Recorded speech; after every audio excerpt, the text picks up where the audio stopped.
So if you consider doing some customizing, you've come across the need to do some masking.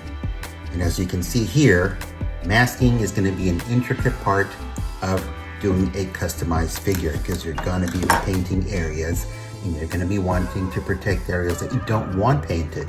So you can buy a piece of masking tape like this, standard masking tape for painting your home, and you can cut it down to the piece you need, so that then you can whittle it down to the thicknesses you need, as you see here.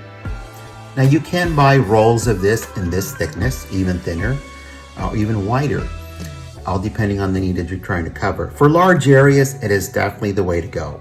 However, for intricate areas like this, masking something like this and then trying to cut it is really, really difficult, because for one, once you cover something like this, well, you can't see what's underneath. So you almost have to trace out your way. And while you can do it, and it can be done because I've seen it, it works. However, it's frustrating, especially when you can't see what's underneath. And you end up cutting the surface underneath unnecessarily, creating more work for yourself. So instead of cutting away so many places, there's a different approach.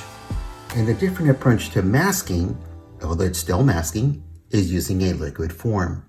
Liquid mask. And that is exactly what is implied here. It is a liquid, and you apply it to create a mask and protect the areas you don't want painted. Particularly something like this, if you're wanting to protect the emblem and do some dry brush around it, then you can do so this way instead of trying to cut out the entire design.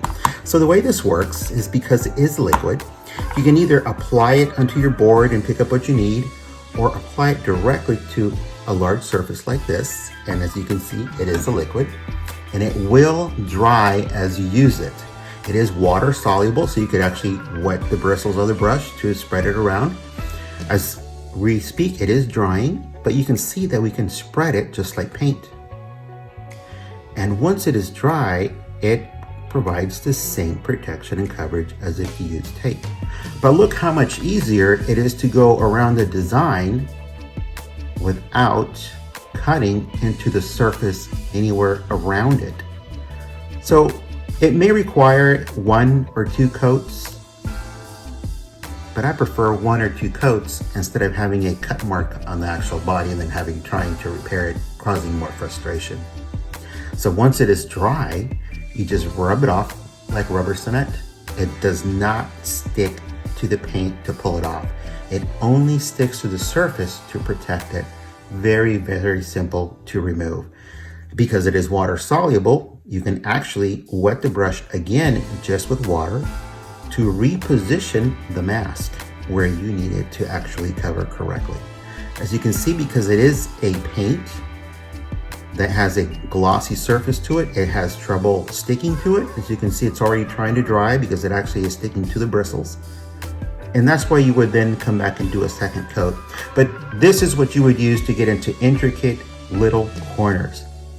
And you wouldn't have to do the entire thing. You could cover it with actual tape as far as you can go, and then just the intricate corners covered with liquid masking. So that's what I wanted to share with you today. I hope that helps you out in your customizing. Enjoy your figure customizing.